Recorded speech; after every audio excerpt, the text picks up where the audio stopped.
ആദ്യമേ തന്നെ ഞാൻ എൻ്റെ കുഞ്ഞിന് വേണ്ടി പ്രാർത്ഥിച്ച എൻ്റെ എല്ലാ നാട്ടുകാർക്കും എൻ്റെ ഇടവകാംഗങ്ങൾക്കും ഞങ്ങളുടെ സഹപ്രവർത്തകർക്കും മോർണിംഗ് സ്റ്റാറിലെ എല്ലാ കുട്ടികൾക്കും എല്ലാവർക്കും ഞാൻ നന്ദി പറയാണ്. എല്ലാവരും ഒരുപാട് പ്രാർത്ഥിച്ചിട്ടുണ്ട്. ഒരുപാട് അവർക്ക് വേണ്ടി ഇത്രയും ദിവസങ്ങൾ ഉറക്കമൊഴിച്ച് എല്ലാവരും പ്രാർത്ഥിച്ചു. പ്രത്യേകിച്ച് ഞങ്ങളുടെ വികാരി അച്ഛൻ കുര്യാക്കോസ് അച്ഛന്, അച്ഛൻ ഞങ്ങളുടെ വികാരി അച്ഛൻ എന്ന് പറഞ്ഞിട്ടുണ്ടെങ്കിൽ എന്തായിരിക്കണം എന്ന് അച്ഛനിലൂടെ ഇപ്പോൾ നമുക്ക് മനസ്സിലായി. അത്രയും സപ്പോർട്ടും സിസ്റ്റേഴ്സ്, മോർണിംഗ് സ്റ്റാറിലെ സിസ്റ്റേഴ്സ്, നമ്മളുടെ മാനസികതല നൽകിയ എല്ലാവർക്കും നന്ദി, ഒരുപാട് നന്ദിയുണ്ട്. ഇനി എനിക്ക് പറയാനുള്ളത്, ഇപ്പോൾ 6 ദിവസമായി കുഞ്ഞ് ഇങ്ങനെ ഒരു അപകടം സംഭവിച്ചിട്ട് ഇതുവരെ നമുക്ക് ആ പ്രതിയെ പിടിക്കാൻ കഴിഞ്ഞിട്ടില്ല. അപ്പോൾ ശരിക്കും പറഞ്ഞിട്ടുണ്ടെങ്കിൽ ഈ ഒരു 6 ദിവസം കൊണ്ട് നമ്മളുടെ സംവിധാനങ്ങളൊക്കെ ഇപ്പോൾ ഒരുപാട് വളർന്ന സമയത്തും CCTV ക്യാമറകളൊക്കെ എല്ലായിടത്തും ഉണ്ട്. എന്നിട്ട് പോലും ആളെ പിടിക്കാൻ പറ്റിയില്ല എന്ന് പറഞ്ഞാൽ അതെന്താണെന്ന് എനിക്ക് മനസ്സിലാവുന്നില്ല. പിന്നെ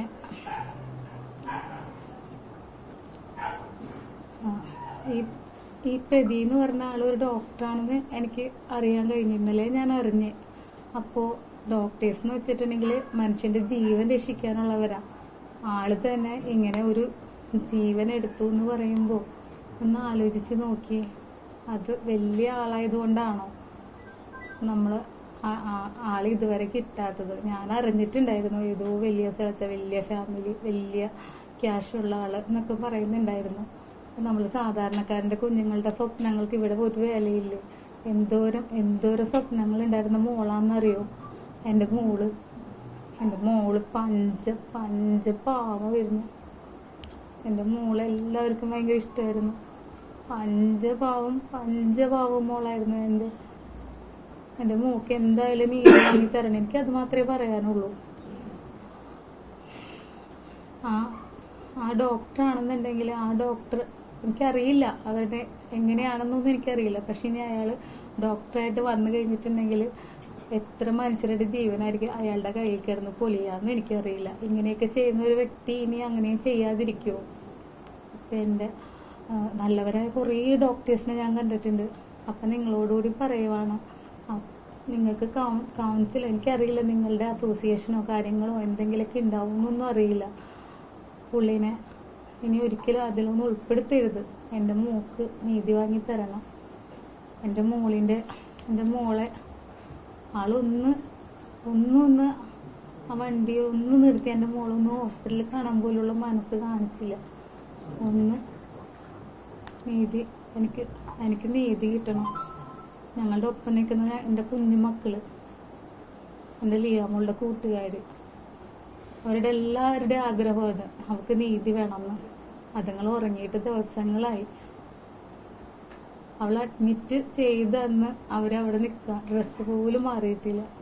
അപ്പോൾ എല്ലാവർക്കും വേണ്ടിയിട്ട് എനിക്ക് ഒന്നേ പറയാനുള്ളൂ, എൻ്റെ മോക്ക് എന്തായാലും നീതി കിട്ടണം. എങ്കിലേ എൻ്റെ മോക്ക് മനസ്സമാധാനം ഉണ്ടാവുള്ളൂ എന്നാണ് ഞാൻ വിചാരിക്കുന്നത്. പാവം കുഞ്ഞായിരുന്നു. എന്തോരം സ്വപ്നമായിരുന്നു എന്നറിയോ? എന്തോരം സ്വപ്നം.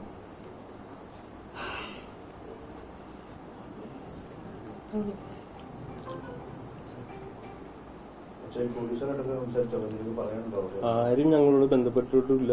ഒരു കാര്യവും ഞങ്ങളോട് പറഞ്ഞിട്ടില്ല. എൻക്വയറിക്ക് കൂടിയും വന്നിട്ടില്ല.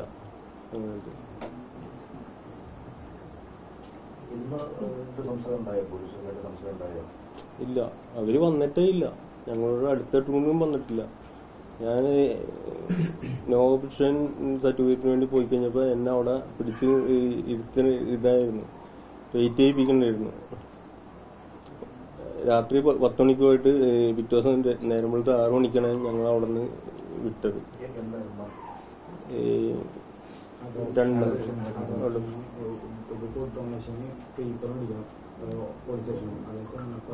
അവര്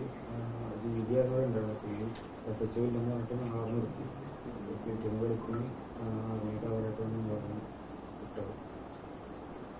പ്രത്യേക സംഘമൊക്കെ രൂപീകരിച്ചിട്ട് അന്വേഷിക്കാമെന്നാണ് എസ് പി പറഞ്ഞത്. പക്ഷെ ഇതുവരെ നിങ്ങളെ കോൺടാക്ട് ചെയ്തിട്ടില്ല. അതുമായി ബന്ധപ്പെട്ട് നിങ്ങളോട് പറഞ്ഞിട്ടില്ല. പ്രതിയുടെ അഭിഭാഷകൻ സമീപിച്ചിരുന്നു എന്തെങ്കിലും തരത്തിലുള്ള സാമ്പത്തിക സഹായം പറഞ്ഞിട്ടുണ്ടോ? ഇല്ല, അങ്ങനെ വന്നു കഴിഞ്ഞാൽ ഞങ്ങൾ മാനസികാവകാശ ഇത് നല്ല തെറ്റും. എന്തൊക്കെ ചെയ്യണേന്ന് ഞങ്ങൾക്ക് തന്നെ ഒരു പിടുത്തം ഉണ്ടാവില്ല. ഞങ്ങൾ പൈസക്ക് വേണ്ടിയല്ല, എന്റെ മോളാണ് നഷ്ടപ്പെട്ടത്. എന്തോരം വാത്സല്യിച്ച് വളർത്തിയ കൊച്ചാ. എല്ലാവർക്കും ഉണ്ടാവില്ലേ ഒരേ ബുദ്ധിമുട്ട്.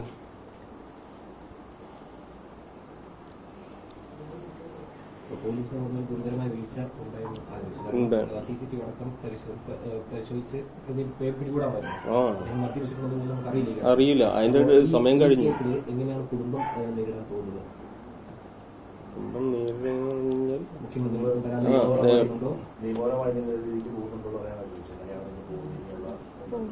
ഞങ്ങൾ പോകുന്നുണ്ട്. ഇത്ര ദിവസമായിട്ട് ഒരു അനക്കവും പോലും ഉണ്ടായിട്ടില്ല. പ്രതിനെ പിടിച്ചിട്ടും കൂടിയില്ല.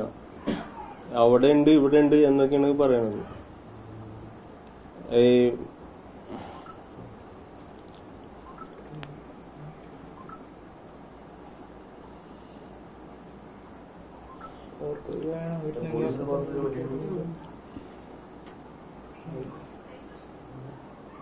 അവർക്ക് പറ്റുമായിരുന്നെങ്കിൽ നേരത്തെ തന്നെ ഓടിക്കാൻ പറ്റുമായിരുന്നു.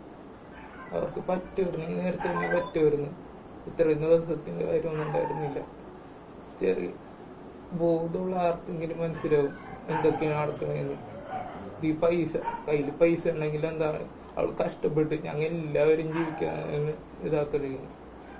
അവള് പൈസ ഇല്ലാത്തതുകൊണ്ട് പഠിക്കാൻ വേണ്ടി ജോലിക്ക് പോയി. എന്നിട്ട് തിരിച്ചു വരുമ്പോ ഏതെങ്കിലും ആൾക്കാർ ഇങ്ങനെ കാറടിക്കും, അതാരും മരിക്കും, എന്നിട്ട് ഒരു പൈസ കൊടുക്കും പോവും. എന്താണ് ഇത്? പൈസ മാത്രം മതിയാ. ആൾക്കാരുടെ ജീവന് ഒരു വിലയില്ല. അവർക്ക് എന്തൊക്കെ സ്വപ്നം ഉണ്ടായിരുന്നാണെന്ന് അറിയും. എന്നിട്ടാണ് അവിടെ 2 കോളേജ് ഉള്ളതാ. അവിടെ ഒരു ഹബ്ബ് പോലും ഇല്ല. പിന്നെയും എന്തോരം കുട്ടികൾ അവിടെ പഠിക്കണത്. 2 കോളേജ് ഉള്ളതല്ലേ. അവിടെ ഒരു ഹബ്ബ് വന്നിട്ടുണ്ടെങ്കിൽ കുറച്ച് പ്രശ്നങ്ങളൊക്കെ തീരില്ലേ. ഇനി ഒരു കുഞ്ഞിന്റെ ജീവനും കൂടി ഇതുപോലെ പോകാനും, ഒരു അനിയന് ചേച്ചിന് പോകാനും, അമ്മയ്ക്ക് മോളെ പോകാനും ഒക്കെ, അച്ഛന് മോളെ പോകാനൊക്കെ ഇടവരുത്തണം. എന്തെങ്കിലും ചെയ്തുകൂടി. ഇത്രയും കുട്ടികൾ പഠിക്കുന്ന ഒരു സ്ഥാപനങ്ങളുള്ള സ്ഥലമില്ല അത് അവിടെ എപ്പോഴും എന്തെങ്കിലും ആയിട്ടൊക്കെ ചെറിയ ചെറിയ ആക്സിഡന്റുകൾ ഉണ്ടാവാറുണ്ടെന്ന് പറയുന്നുണ്ട്. ഇനി എന്തിനാണ്? മക്കളല്ലേ, നമ്മുടെ പ്രതീക്ഷയല്ലേ. ഇനി പഠിക്കുന്നതല്ലേ പിള്ളേര്. എത്ര പിള്ളേര് പഠിക്കുന്നത് അവിടെ. അവർക്ക് മര്യാദക്ക് സഞ്ചരിക്കണ്ടേ, നടക്കണ്ടേ റോട്ടിൽ കൂടി.